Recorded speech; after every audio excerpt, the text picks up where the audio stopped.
يريد أن ينقضي فأقام قال لو شئت لاتخذت عليه أجرا الحمد لله সকল প্রশংসা এই করি মহান রব্বুল আলামিনের দরবারে। যে মহান রব্বুল আলামিন আমাকে আপনাকে পবিত্র কোরআনুল কারীমের মজলিসে বসার তৌফিক দান করেছেন। সকলে বলি আলহামদুলিল্লাহ। প্রিয় হাজিরিন, মাহে রমাদানের আজ 12তম দিন চলে। সন্ধ্যার পর থেকে 13 রজনী শুরু হয়ে যাবে এবং আজকে সালাতুত তারাবিতে তেলাওয়াত হবে 16 পারা।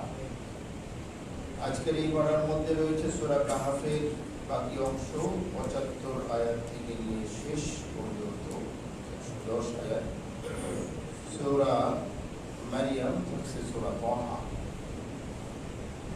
প্রিয় হাজিরিন, আজকে সূরা কাহাফের আজকে যেখান থেকে পড়া হবে একটা ঘটনার মাঝখান থেকে।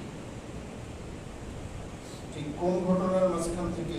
একটি অন্যতম কোরআনের যে আহসানে কসস, সুন্দর কাহিনী বা সদুপদেশমূলক যে ঘটনাগুলো, শিক্ষণীয় যে ঘটনাগুলো, তার মধ্যে অন্যতম হলো হযরত মুসা আলাইহিস সালাম, যিনি তাওরাত কিতাব প্রাপ্ত হয়েছিলেন, যিনি উলুল আজম অর্থাৎ বড় বড় রাসূলদের মধ্যে অন্যতম একজন, যাকে কালিমুল্লাহ বলা হয়েছে।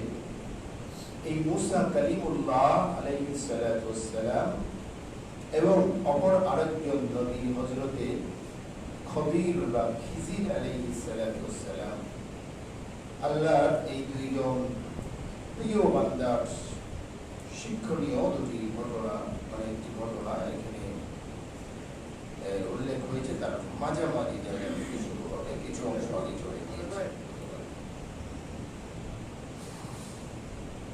প্রিয় হাজিরিন,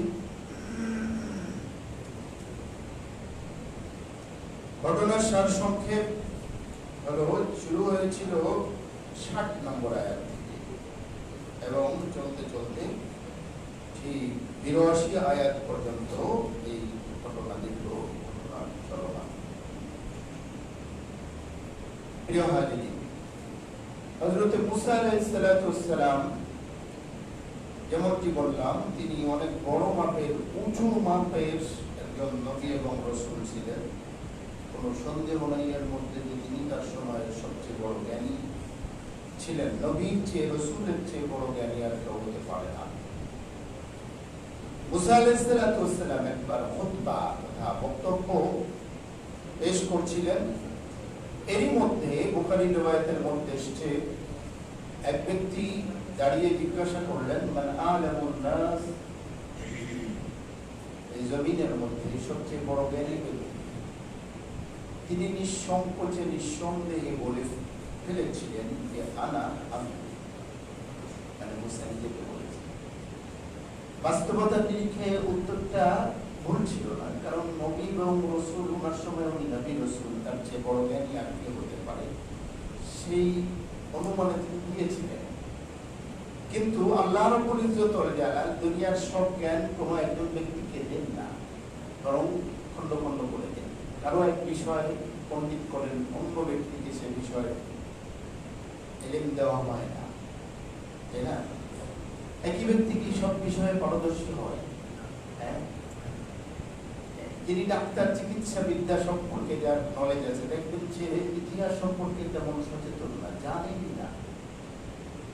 আচ্ছা, না নেই, কারণ ওই সাবজেক্ট পড়ার তার সময় হয় না। একজন মানুষ কত সময় পাবে আর কতটুকু স্যার ব্রেনে ধরে রাখতে পারে, তাই না? একজন আইনবিদ দেখা যাচ্ছে শরীয়ত সম্পর্কে তেমন বেশি, সব আইনবিদের কথা বলি নেই। আবার কেউ রাগ করতে পারেন যে আইনবিদরা কি শরীয়ত সম্পর্কে জানে না। না, আমি বলছি একজন আইনবিদ হয়তো তার শরীয়ত সম্পর্কে জ্ঞান নাও থাকতে পারে, শরীয়তের আলেম হয়তো তার ইতিহাস জানবে, সায়েন্স সম্পর্কে তার ভালো ধারণা হতে পারে। প্রিয় হাজিরিন, তো হযরত মুসা আলাইহিস সালামের এই উত্তরে আল্লাহ খুশি হন নাই। আল্লাহ তাৎক্ষণিকভাবে ওহির মাধ্যমে জানিয়ে দিলেন, বালা না, আপনার উত্তর ঠিক হয় নাই, বরং অনেক বিষয়ে আপনার চেয়েও জ্ঞানী পৃথিবীর মধ্যে আছে। মুসা আলাইহিস সালাম তার ভুলটা ধরতে পারলেন, বুঝতে পারলেন যে আসলে আমার এভাবে উত্তর দেওয়াটা সমীচীন হয় নাই। তখন তিনি বললেন, আল্লাহ আপনার আমার চেয়ে যদি বড় জ্ঞানী পৃথিবীর মধ্যে কেউ থেকে থাকে তাহলে নিশ্চয়ই সে আপনার প্রিয় বান্দা, আর আপনার প্রিয় বান্দা যে সে অবশ্যই আমার কাছেও সে প্রিয়। অতএব আমি আপনার সেই প্রিয় বান্দার একটু সাক্ষাৎ পেতে চাই, তার থেকে আমিও কিছু শিখতে চাই। এটি হলো জ্ঞানী মানুষের পরিচয়, ঠিক না? এটি হলো জ্ঞানী মানুষের পরিচয়, যারা অন্যের কাছ থেকে শিখতে চান, জানতে চান। বলে রাখা ভালো, যার কথা বলা হয়েছে খিজির, তিনি মর্যাদার বিবেচনায় মুসার থেকে উপরে ছিলেন না, মুসা তার থেকে উপরে ছিলেন, কিন্তু কিছু কিছু বিষয় তার জানা ছিল, আল্লাহ জানিয়েছিলেন। এই জন্য তিনি ওই খিজিরের কি হয়েছিলেন, শরণাপন্ন হতে চেয়েছিলেন। এখান থেকে বোঝা যায় অনেক বড় জ্ঞানী, কিন্তু তার তুলনায় ছোট ক্ষুদ্র ব্যক্তি থেকেও তিনি জ্ঞান লাভ করতে পারেন, ঠিক না? হ্যাঁ, একজন পিএইচডি ধারী তিনি একজন তরকারিওয়ালার কাছ থেকে অনেক বিষয়ে শিখতে পারেন, শেখার আছে। কৃষকের কাছ থেকে শিকার আছে, একজন মাঝির কাছ থেকে শিকার আছে, তাই না? ওই যে সাঁতারের গল্প আমি যাচ্ছি না, হ্যাঁ, পিএইচডি ধারী তিনি সাঁতার শিখে নাই, তিনি সাঁতারের ক্ষেত্রে একজন লেখাপড়া না জানা ব্যক্তিকেও গুরু মানতে পারেন, ঠিক না? হযরত মুসা আলাইহিস সালাম বললেন যে আল্লাহ আমি আপনার সেই প্রিয় বান্দার কাছে যেতে চাই। আল্লাহ বলেন, ঠিক আছে, আপনি সফর করতে থাকুন এবং দেখবেন দুই সাগরের মিলনস্থল, যেখানে সেখানে গিয়ে আমার ওই প্রিয় বান্দাকে পাবেন। হযরত মুসা আলাইহিস সালাম সঙ্গে করে তার খাদেম ইউশা ইবনে নুনকে নিয়েছিলেন, সঙ্গে করে ইউশা বিন নুনকে নিয়ে তিনি রওনা হলেন। চলতে চলতে চলতে চলতে চলতে চলতে যখন শ্রান্ত হয়ে গেলেন, বিশ্রাম নিতে গেলেন, বলেন আমি একটু বিশ্রাম নেব, ঘুমিয়ে পড়লেন মুসা আলাইহিস সালাম। মুসা আলাইহিস সালামের সঙ্গে যে খাদেম ছিল, খাদেমের ছিল পাত্র, সে পাত্রের মধ্যে খাদ্য সামগ্রী ছিল, শুকনা খাবার, সাথে ছিল মাছ ভাজা। কি মাছ ভাজা? এটা অবশ্যই ভাজি করে বা শুকনা করে প্রসেসিং করে শেষ করে নিয়েছিলেন। এটা ভাজা মাছ ফ্রাই করা। আল্লাহু আকবার। মুসা আলাইহিস সালাম ঘুমিয়ে পড়ছেন। ইউশা ইবনে নুন ওযু করছেন, কয়েক ছিটা পানি এই মাছের গায়ে পড়েছিল। পড়ার পরে মাছ তরতাজা হয়ে চপন দিয়ে পানির মধ্যে পড়ে এই দিক দিয়ে গিয়েছিল, সুড়ঙ্গ পথ আবিষ্কার করে চলে গিয়েছিল। সুবহানাল্লাহ। আল্লাহ মুসাকে জানিয়ে দিয়েছিলেন হযরত ইউশা ইবনে নুন দেখে কৌতূহলী হয়ে গিয়েছিলেন, তাৎক্ষণিক জানান নাই ওস্তাদ ঘুমাচ্ছেন। ওস্তাদ যখন উঠলেন ঘুম থেকে উঠেই বলেন, তাড়াতাড়ি চলো আমরা যাবো। হযরত ইউশা ইবনে নুন ইনফরমেশন করতে ভুলে গিয়েছিলেন। যেতে যেতে আরো চললেন, আরো হয়তো একদিন চললেন, চলার পরে বললেন যে খিদা লেগেছে, খাবার নিয়ে আসো। বোঝা গেল নবীদের খিদা লাগে, তারা মানুষ, তাই না? যারা বলেন নবীরা কিনা মানুষ না, নূর ইত্যাদি, এগুলো তারা নবীদের মান সম্মানে আঘাত করে, নবীদের মান মর্যাদার পরিপন্থী কথা। ক্ষুধা লাগছে, খাবো, নিয়ে আসো। বলে খাবেন তো? সে মাছ তো কি হয়ে গিয়েছে, লাভ দিয়ে চলে গিয়েছে। বলে বলো কি? বলে বলে হায় হায়, সেটাই তো আমাদের কাঙ্ক্ষিত গন্তব্য, সেখানেই আমরা যেতে চাই, চলো চলো চলো চলো। যেতে সেখানে গিয়ে, সংক্ষেপে বলছি, সেখানে গিয়ে ওই সুড়ঙ্গ ধরে গেলেন। গিয়ে সুড়ঙ্গ ধরে ধরে গেলেন গিয়ে দেখেন নৌকা বা এমন কিছুর উপর চাদর মুড়ি দিয়ে শুয়ে আছেন এক মুরব্বী, যাকে বোঝা যাচ্ছে না তো শুয়ে আছে। সালাম দিলেন মুসা আলাইহিস সালাম, আসসালামু আলাইকুম। মুরব্বী ওখান থেকেই সালামের উত্তর দিলেন, ওয়ালাইকুম আসসালাম। চাদর কিন্তু মুড়ি দেওয়াই আছে। চাদর মুড়ি দেওয়া অবস্থায় সালামের উত্তর দিয়ে জিজ্ঞাসা করলেন যে আপনি কে? বলে মুসা। বলে কোন মুসা? বনি ইসরাইলের মুসা না অন্য কোন মুসা? আগে থেকে তো টেলিফোন হয়েছে, তাই না? ইনফরমেশন তো চলেই গিয়েছে আগে, হ্যাঁ চলে গিয়েছে। আল্লাহ রাব্বুল ইজ্জত ওয়াল জালাল সমস্ত তথ্য কি আদান প্রদান হয়ে গিয়েছে। আল্লাহ বলে বনি ইসরাইলের মুসা? বলে হ্যাঁ বনি ইসরাইলের মুসা। আপনি কেন এসেছেন এখানে বনি ইসরাইলের মুসা? বলে আমি আপনার কাছে এসেছি কিছু শিকার জন্য। মুরব্বী কিন্তু এখন চাদর কিন্তু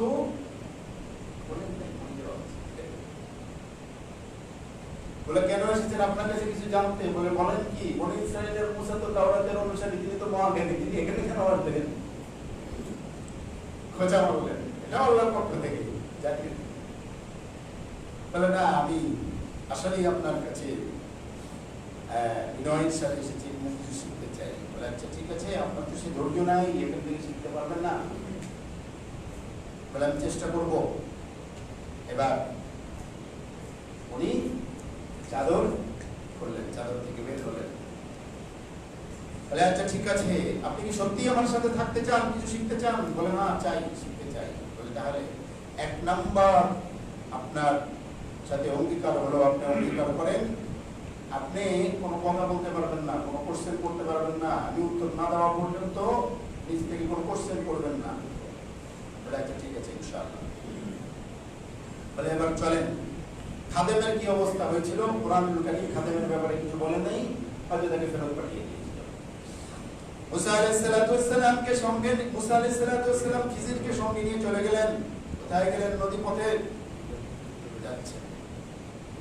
মুসা কোনো কথা নাই যখন নদীর মাঝখানে, তখন দেখেন যে একটা পাখি, চড়ুই পাখির মতো একটা পাখি, তিনি পানি থেকে তার ঠোঁট দিয়ে একটু পানি উঠায় দিল।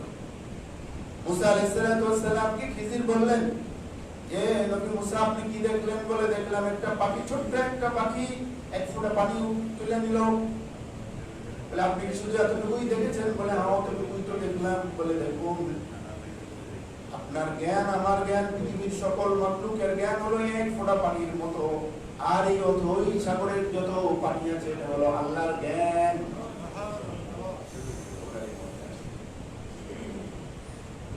এবার খিজির আলাইহিস সালাতু ওয়াস সালাম মুসা আলাইহিস সালাতু ওয়াস সালাম যাচ্ছেন, নদী পার হচ্ছেন।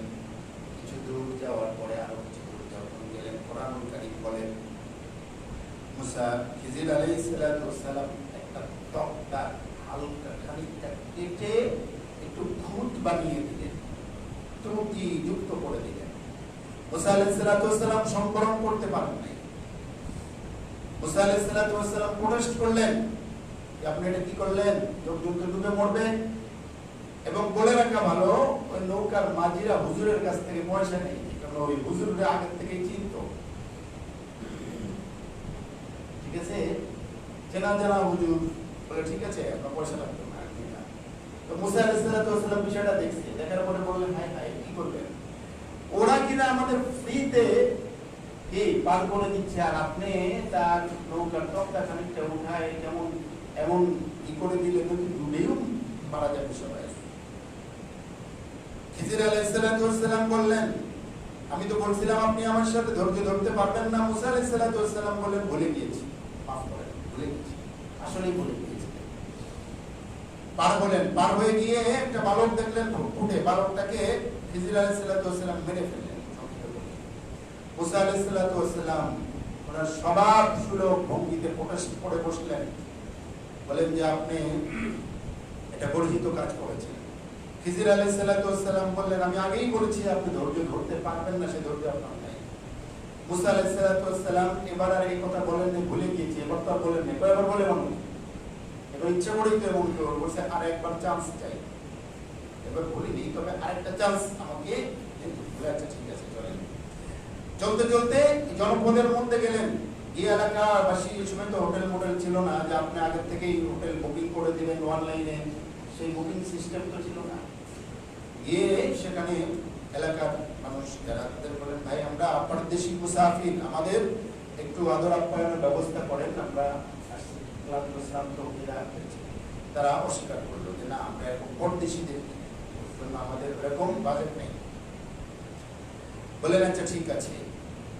মুসা এবং খিজির আরেকটু দূরে গিয়ে দেখলে একটা দেওয়াল নুয়ে পড়েছে। হযরত খিজির আলাইহিস সালাম ওই নুয়ে পড়া প্রাচীরটাকে কি করে দিলেন, ঠিক করে দিলেন। মুসা আলাইহিস সালাম স্বভাব সুলভ ভঙ্গিতে প্রোটেস্ট করে বসলেন এবং মুসা আলাইহিস সালাম এবার মানে প্রোটেস্ট করছেন যে না বুঝে থাকতে তো পারবো না, অন্যায় কাজ দেখে আমি যাইতে পারবো না, অন্যায় যেখানে মুসা সেখানে, অন্যায় প্রতিবাদ যেখানে মুসা সেখানে। মুসা আলাইহিস সালাম বললেন এটা আপনি ঠিক করেন নেই, যে কম আমাদের সামান্য একটু আপ্যায়ন করতে পারো না, বিনা পারিশ্রমিকে আপনি তাদের কাজটা করে দিলেন।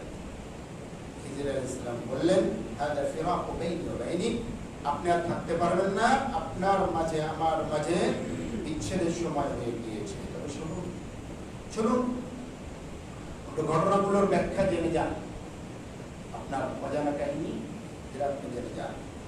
বলে যে কিস্তি ছিল, এই কিস্তি ছিল কিছু দরিদ্র মাসাকিনদের জন্য, তারা এই নদীর বুকে, সাগরের বুকে বা নদীর বুকে তারা কাজ করে খেত। আমি ত্রুটিযুক্ত করে দিলাম এ কারণ জালেম বা অত্যাচারী শাসক পেছনে রয়েছে, ভালো কোনো জিনিস পেলে সে কি করে যায়, সাথে সাথে নিয়ে যায়। কাজেই আমি ত্রুটিযুক্ত করে দিলাম, যেন ত্রুটিযুক্ত হওয়ার কারণে গোয়া ধরবে না, আর এরাও মোটামুটি কাজ করে খেতে পারবে। যে বাচ্চাটাকে মেরে ফেলেছি আমি নিজের কারণে মানিনি, আল্লাহ নির্দেশে মেরেছি, আল্লাহ হচ্ছে উত্তম বিনিময় তাদের পিতা মাতাকে দান করবেন এবং সে বড় হয়ে কাফের এবং অহংকারী দাম্ভিক জালেম হতো, আল্লাহ নির্দেশে এটা করেছি। আর ৩ নম্বর যে নুয়ে পড়া প্রাচীর ছিল, এই নুয়ে পড়া প্রাচীর মূলত দুজন এতিম, 2টি বালকের জন্য, সুবহানাল্লাহ। এর নিচে রয়েছে ধনভাণ্ডার, এই ধনভাণ্ডারের মালিক কিন্তু যদি দেওয়ালটা পড়ে যায় ধনভাণ্ডার অন্যরা নিয়ে ফেলবে, হাত ছাড়া হয়ে যাবে। ওয়াকানা আবুহুমা সালিহা, আর সবচেয়ে বড় কথা হলো এই এতিম বালক দুটির মা বাবা ছিল, বিশেষ করে তাদের বাবা ছিল একজন ভালো মানুষ। এজন্য আল্লাহ মানে বললেন যে এতিমের সম্পদ সংরক্ষণ করো, বড় হয়ে তারা এখান থেকে উদ্ধার করবে। শুনুন নবী মুসা, ওমা ফাআলতু আন আমরি, যা করেছি আমি নিজের ইচ্ছে করি নাই। আর শুনুন এটা হলো ওই ব্যাখ্যা, যে ব্যাখ্যা আপনি জানতেন না। কোরআনুল কারীম যতটুকু বলছে ঠিক ততটুকুই বললাম, কিছু উপকারী থেকে ব্যাখ্যা নিলাম। প্রিয় হাজিরিন, এই ছিল সারসংক্ষেপ ব্যাখ্যা, এই মানে ঘটনা কাহিনী। এই যে কাহিনী আমাদেরকে আসলে কি কি মেসেজ দিল যে আমরা জানি। 1 নাম্বার যে শিক্ষা হলো এই কাহিনী থেকে, আল্লাহ হলেন আলিমুল গায়েব। আল্লাহ হলেন কি? আলিমুল গায়েব। তিনি ছাড়া গায়েব আর কেউ জানেন না, কোথায় কোন জগতে কোথায় কি ঘটতেছে, ঘটবে, কে বড় হয়ে কি হবে, আল্লাহ জানেন।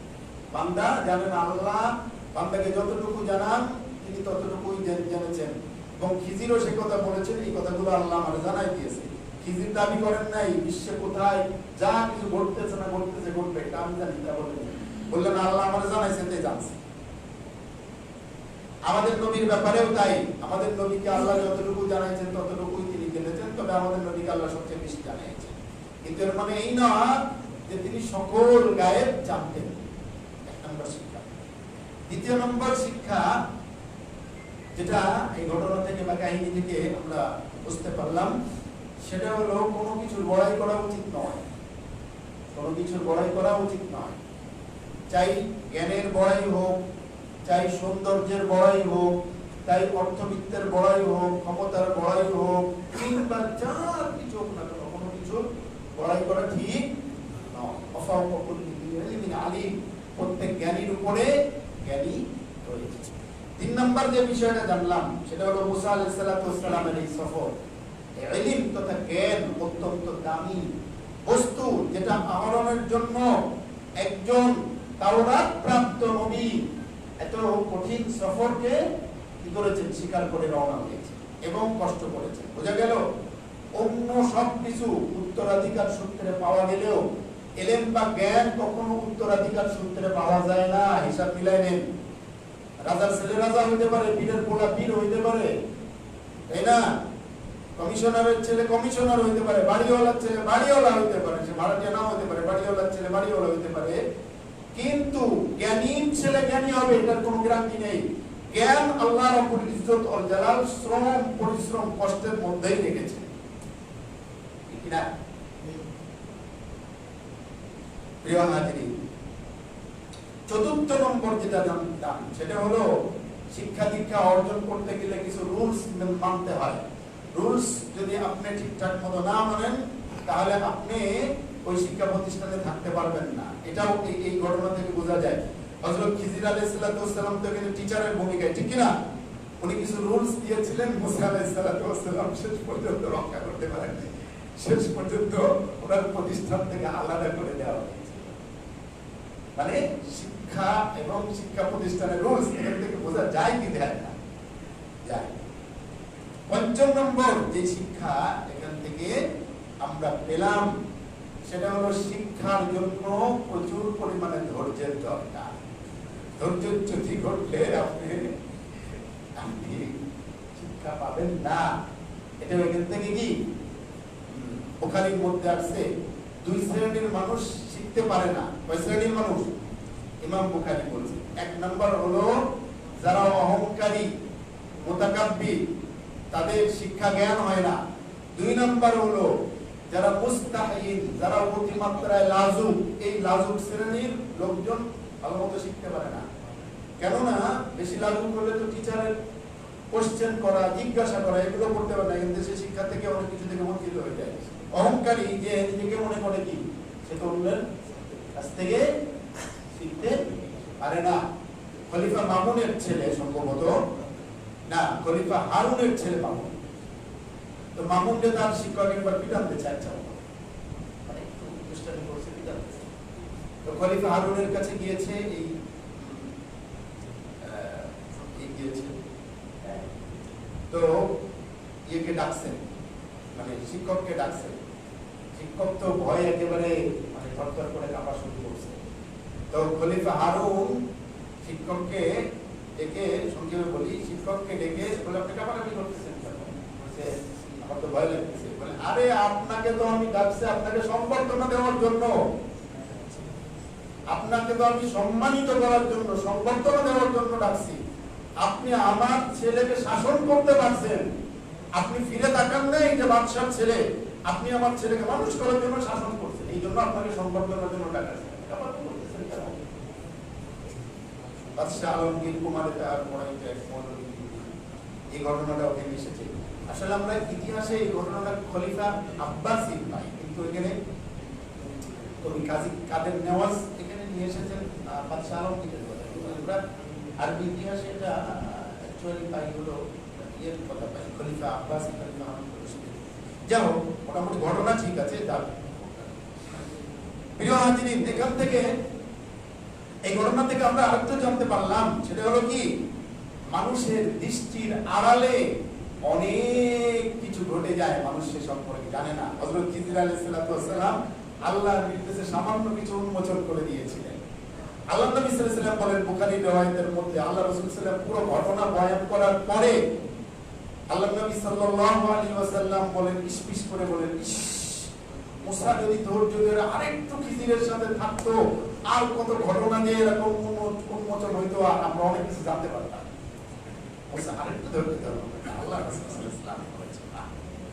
প্রিয় হাজিরিন, এই ঘটনা থেকে এটা শিক্ষা হয় এতিমের সম্পদের গুরুত্ব কত বেশি। 2 জন নবীকে নির্দেশ দেওয়া হয়েছে এতিমের সম্পদ রক্ষার জন্য। অতএব এতিমের সম্পদের দিকে পাকা চোখে কখনোই তাকানো যাবে না। আল্লাহ এতিমের সম্পদকে আগুন করেছে। এখান থেকে আরেকটা বিষয় বোঝা যায়, কোন পিতামাতা যদি সত্যিকার অর্থে অনেস্টি জিন্দেগি যাপন করে থাকে, আল্লাহ তার সন্তানদেরকে কখনো নষ্ট করবেন না। ওয়াকানা আবুহুমা সালিহা, তাদের পিতা একজন ভালো মানুষ ছিল।